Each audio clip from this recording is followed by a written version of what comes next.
इस वजह से आज हिमाचल के लोग, पूरे देश के लोग भाजपा पर इतना विश्वास करते हैं। भाजपा पर देश का ये भरोसा लगातार मजबूत होता जा रहा है। अभी 2-3 दिन पहले ही देश के कुछ राज्यों में उपचुनाव के परिणाम आए हैं। आपने देखा होगा कि जहां कभी भाजपा को बहुत कमजोर माना जाता था, वहां भी लोगों ने कमल का फूल बढ़ चढ़ करके खिला दिया है।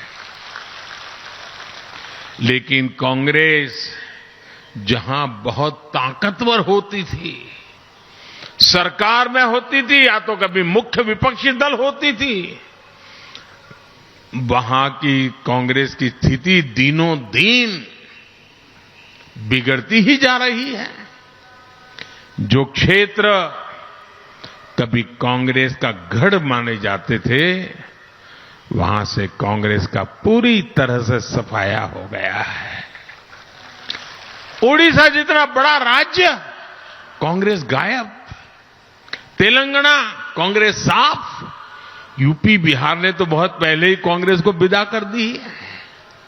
इसकी वजह है कांग्रेस द्वारा खुद को ईश्वर रूपी जनता जनार्दन से भी वो अपने आप को बड़े शहंशाह मानते हैं, बड़े मानते हैं। उसी का ये नतीजा है कि जनता लगातार उनको सजा दे रही है। और आज हिमाचल के लोग भी कांग्रेस को भली भांति समझ चुके हैं, जान चुके हैं। कांग्रेस को लगता है कि हिमाचल हमेशा 5 साल उसके, 5 साल मेरे वाले फॉर्मूले पर ही चलेगा। 5 साल मैं मौज करूं, 5 साल तुम करो, फिर मैं 5 साल के बाद आ जाऊंगा। यही फॉर्मूला लेकर के चले।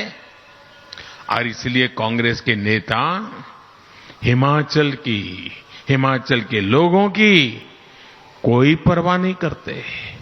कांग्रेस के लोगों को लगता है कि कोई काम नहीं करेंगे तो भी 5 साल के बाद तो लोग लाने ही वाले हैं, वापस आ ही जाएंगे। आप मुझे बताइए साथियों, कांग्रेस यहां पिछले 5 साल से विपक्ष की भूमिका में है, लेकिन इस दौरान दिल्ली से कांग्रेस के ऑल इंडिया लीडर लोकसभा चुनाव के प्रचार को छोड़ करके क्या कभी आपका हाल पूछने के लिए आए थे क्या? कभी आए थे क्या? कभी आपका हाल जानने के लिए आए थे? कभी कोई मुसीबत आई तो वो आपके पास आए थे? भाइयों बहनों, जरा 5 साल का हिसाब निकालिए।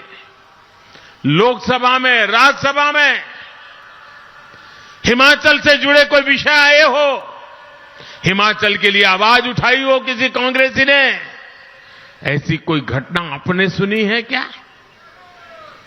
भाइयों बहनों, आपकी चिंता इनको 5 वर्षों तक इसलिए नहीं आई क्योंकि इनको भरोसा था कि हिमाचल तो 5 साल के बाद कुर्सी दे ही देता है, मेहनत करने की क्या जरूरत है, लोगों की परवाह करने की क्या जरूरत है, रिवाज है, काम हो जाएगा।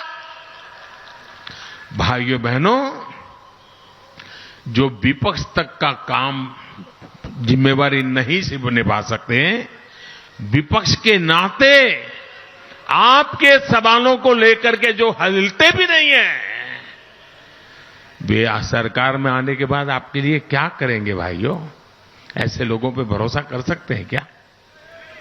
इसलिए अब हिमाचल के लोगों ने भी ठान लिया है कि अब तो कांग्रेस को हिमाचल से बिस्तरा बोरिया उठा करके निकालना ही पड़ेगा। और इसलिए हमारे भाइयों बहनों, आज ये देवभूमि पुकार रही है, आज ये देवभूमि कह रही है भाजपा को फिर वापस लाएंगे, हर बूथ पर कमल खिलाएंगे। भाई और बहनों, आज आपसे बात करते हुए मैं इस क्षेत्र की वीर माताओं के योगदान को भी नमन करता हूं। यहां से तो हमारे उम्मीदवार खुद ही फौजी हैं। उन्होंने राष्ट्र रक्षा के लिए पूरा जीवन समर्पित कर दिया और मुझे अच्छा लगा कि मैं अभी आया हेलीकॉप्टर से यहां, तो मुझे वीर जवानों के साथ नमस्ते करने का मौका मिल गया और बहुत बड़ी तादाद में मेरे फौजी भाई बहनों को देख करके, क्योंकि मैं तो हर दिवाली उनके बीच मनाता हूं। भाइयों बहनों, ये वीर संतानों को जन्म देने वाली वीर माताओं का कद तो शायद ही कोई चुका सकता है, लेकिन सेवा का अवसर जब जब मिला भाजपा ने कोई कसर नहीं छोड़ी है। अभी मैं करगिल गया था दिवाली मनाने के लिए, तो मैं हैरान था। मैं और धूमल जी करगिल गए थे करगिल लड़ाई के समय। उस समय की सारी फोटो की प्रदर्शनी लगाई थी वहां के लोगों ने, और वहां जो आज जो जवान है उनको भी वो पुरानी बातें याद थी कि धूमल जी और मोदी जी हमारे बीच में युद्ध के मैदान के समय आए थे। और मुझे याद है उस समय हमारा यहां का युवा मोर्चा के अध्यक्ष के रूप में हमारे जयराम जी थे और हमारा विनोद ठाकुर वो महामंत्री था। युवा मोर्चा ने तब करगिल के शहीदों के जीवन को समर्पित स्मारिका भी निकाली थी। भाजपा की यही विशेषता है। भाजपा की ताकत चाहे कितनी भी रही हो, हमारे लिए खुद से बड़ा दल है और दल से बड़ा देश है। साथियों, हमीरपुर के हमारे इस क्षेत्र में तो फौजी परिवारों का बाहुल्य है। हमारे ये परिवार बहुत करीब से जानते हैं कि कांग्रेस का इतिहास किस तरह बड़ी बड़ी बातों और झूठी गारंटियों का रहा है। यही कांग्रेस है जिसके राज में हमारे फौजियों के पास पर्याप्त बुलेट प्रूफ जैकेट भी नहीं हुआ करते थे।